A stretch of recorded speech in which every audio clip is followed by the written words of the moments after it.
اگر رابطہ کیا جاتا ہے کچھ طاقتور حلقوں کی طرف سے تو کیا کرنا ہے، اس کے لیے عمران خان کی ہیں 3 شرائط۔ میں نے آج پتہ کرنے کی کوشش کی۔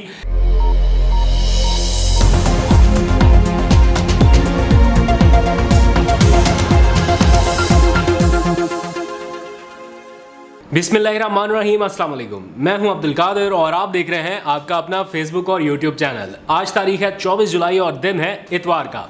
اب سے چند گھنٹوں بعد ملک کی سب سے بڑی عدالت یعنی سپریم کورٹ آف پاکستان میں اس ملک کے سب سے بڑے صوبے کے حوالے سے انتہائی اہم کیس کی سماعت ہونے جا رہی ہے۔ لیکن اس سے ٹھیک پہلے، چونکہ یہ معاملہ ابھی تک سپریم کورٹ میں ہے، لیکن دوسری طرف گورنر ہاؤس کے مناظر اب سے کچھ دیر پہلے میں نے ٹیلی ویژن اسکرین پر دیکھے، جہاں پر صوبائی کابینہ کی تقریب حلف برداری ہو رہی ہے۔ مجھے معلوم نہیں کہ کل کے فیصلے کے بعد یا پرسوں کے فیصلے کے بعد، جب بھی یہ فیصلہ آئے گا سپریم کورٹ کا، اس کے بعد یہ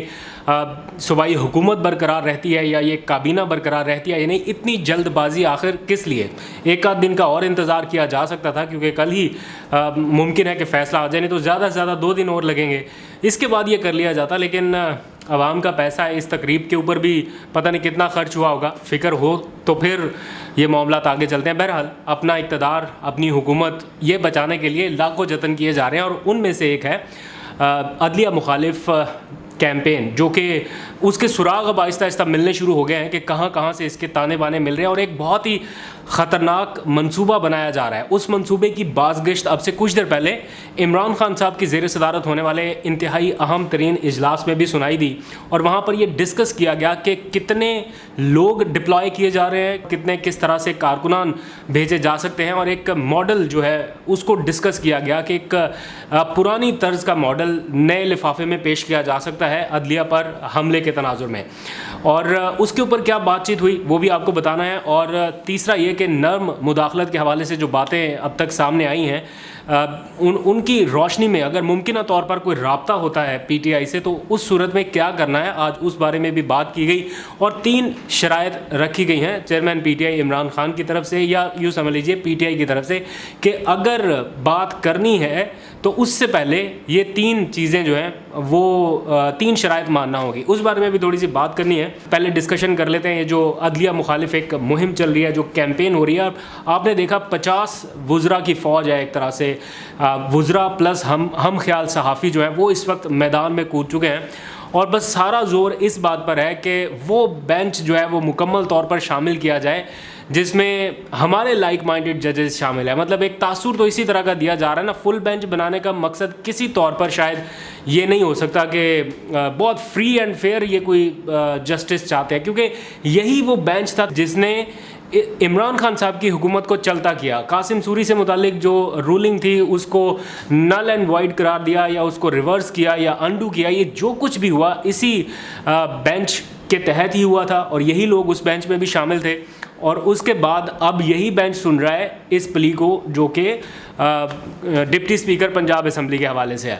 اور اس کیس میں چونکہ سارے قانونی اور آئینی ماہرین بشمول ان قانونی ماہرین کے بھی جو اس کیس میں یا منحرف اراکین کے عمران خان کے کیس میں مسلم لیگ نون کو ریپرزینٹ کر رہے تھے، ان کی حمایت میں آگے نکلے ہوئے تھے، اب وہ لوگ بھی کہہ رہے ہیں کہ اس کیس میں جان نہیں ہے، اور ڈپٹی اسپیکر صاحب اب چھپتے پھر رہے ہیں، عدالت کے سامنے نہیں آ رہے۔ اس سلسلے میں جو ہم خیال صحافی ہیں ان کی مدد لی جا رہی ہے، وزراء کی ایک بریگیڈ سمجھ لیجیے وہ میدان میں اتاری ہے، اور پریس کانفرنسز ہو رہی ہے، اور ایک نیا بیانیہ میدان میں اتارا جا رہا ہے، اور بار بار یہ کہا جا رہا ہے کہ اب آپ نئی مسلم لیگ نون دیکھیں گے۔ مطلب نئی مسلم لیگ نون شاید وہ جو ایک بیانیے اور ایک کمپرومائز کے نتیجے میں حکومت میں آئی، اب اس سے ہٹ کے کوئی نئی مسلم لیگ نون دیکھنے کو ملے گی جو واپس سے کاؤنٹر اٹیک کرے گی اداروں کے اوپر، اور اسٹرانگ قسم کا ری ایکشن دکھا رہی ہے۔ اور یہی اب آپ کو دیکھنے سننے کو ہر طرف مل رہا ہے، اور ٹیلی ویژن اسکرینس کے اوپر ڈسکس ہو رہا ہے کہ اچانک سے 360 ڈگری کا جو شفٹ لیا جا رہا ہے یہ کیوں ہے، اور مخصوص قسم کے جو وزراء ہیں، جو لیگی اراکین ہیں، جن کو ایک مخصوص کیمپ کی حمایت حاصل ہے۔ شہباز کیمپ کی بات نہیں کر رہا، کیونکہ وہ اس پوزیشن کی طرف آتے ہی نہیں ہیں، اٹیکنگ نیچر کے نہیں ہیں، اور نہ وہ اٹیک کرنے کی اس طرح سے ان کی پالیسی ہے۔ وہ تو ذرا مفاہمت اور وہ مفاہمت کی پالیسی کے اوپر چلتے ہیں۔ تو اس لیے وہ کیمپ جو ہے وہ خاموش ہے جو ان کے ساتھ کا. لیکن جو دوسرا کیمپ ہے وہ اتر آیا ہے میدان میں اور ان کی طرف سے ہو رہی ہے دھواں دھار قسم کی پریس کانفرنسز. ایک وزیر جاتا ہے, دوسرا آتا ہے, دوسرا جاتا ہے, تیسرا آتا ہے. وزیر ہٹتے ہیں تو لیگی اراکین آتے ہیں اور آ کے بار بار ایک ہی بات کرتے ہیں اور یہ تاثر دیتے ہیں کہ ہمیں مجبور کیا گیا, اور ابھی بھی اداروں کے اوپر اسی طرح سے اسی شدت سے تنقید ہو رہی ہے. حکومت میں آ کر تنقید ہو رہی ہے, اور جو ان کے اتحادی ہیں, قمر زمان قاہرہ صاحب کو میں سن رہا تھا, مولانا فضل الرحمان کو سن رہا تھا, کچھ نام نہاد جو ہم خیال صافی ہیں ان کو سن رہا تھا, اب وہ سب بھی میدان میں آئے. اور مولانا فضل الرحمان کی آپ سٹیٹمنٹس ان دنوں میں سنیں تو وہ جس قسم کے بیانات دے رہے ہیں اس سے لگ رہا ہے کہ معاملہ بہت زیادہ پھر ان کے ہاتھ سے نکلتا جا رہا ہے, اور ایک بار پھر وہ اداروں کو ٹارگٹ کرتے دکھائی دے رہے ہیں. اور اسی طرح باقی اراکین بھی ہیں. ہم خیال صحافیوں کا دکھ درد الگ ہی ہے. انہوں نے کل سے لبرٹی کا جو شو دیکھ لیا, وہ جو لبرٹی میں کون صاحب تھے, میں ان کے فن کا مذاق بالکل بھی نہیں اڑا رہا, ہو سکتا ہے کہ ان کے رزق کا یہ ذریعہ ہو, لیکن جس طرح سے لبرٹی میں ایک سیاسی شو, پاور شو کے نام پر یہ ایک تھیٹر لگایا گیا اور اس کا عوام نے جو حشر کیا, اس کے نتیجے میں مایوسی اس قدر پھیل گئی کہ نام نہاد صحافی طلعت حسین, سلیم صافی, باقی جتنے لوگ ان کے ہم خیال گروپ کے تھے وہ بھی اب ٹی وی پر آ کے کہہ رہے ہیں کہ حالات بہت خراب ہو چکے ہیں. طلعت حسین صاحب نے اپنے بیان میں, تازہ ترین بیان میں کہا کہ مسلم لیگ نون کا بیانیہ اتنا پٹ چکا ہے کہ اب مسلم لیگ نون کا ووٹ لینے والا کوئی نہیں ہوگا, اور شاید کوئی آئندہ سوچے گا جب ان کو نئے انتخابات میں جانا ہے تو سوچیں گے کہ مسلم لیگ نون کا انہیں ووٹ لینا چاہیے یا نہیں. بقول ان کے کہ جو پلاٹینیم کیٹیگری تک پہنچ گیا تھا ان کا ٹکٹ, وہ اب سلور یا تانبے کی کیٹیگری کا بھی نہیں رہ گیا. تو یہ حالات ہو گئے ہیں مریم نواز کے اس بیانیے کی وجہ سے جو انہوں نے کمپرومائز کیا, اور ووٹ کو عزت دو کا نیریٹو جو انہوں نے سریعام اس کے اوپر کمپرومائز کیا, بیچ دیا, جو بھی آپ کہہ لیں, لیکن یہ ہوا ہے. ووٹر مایوس ہے. کل آپ نے دیکھا لوگوں نے ایسی اظہار لا تعلقی کی کہ ادھر شو ہو رہا ہے, لوگ گاڑیاں لے جا رہے ہیں, آ رہے ہیں, جا رہے ہیں, کوئی رک کے دیکھ بھی نہیں رہا کہ یہاں پر ہو کیا رہا ہے. اسی طرح سلیم صافی کا میں کل شو دیکھ رہا تھا,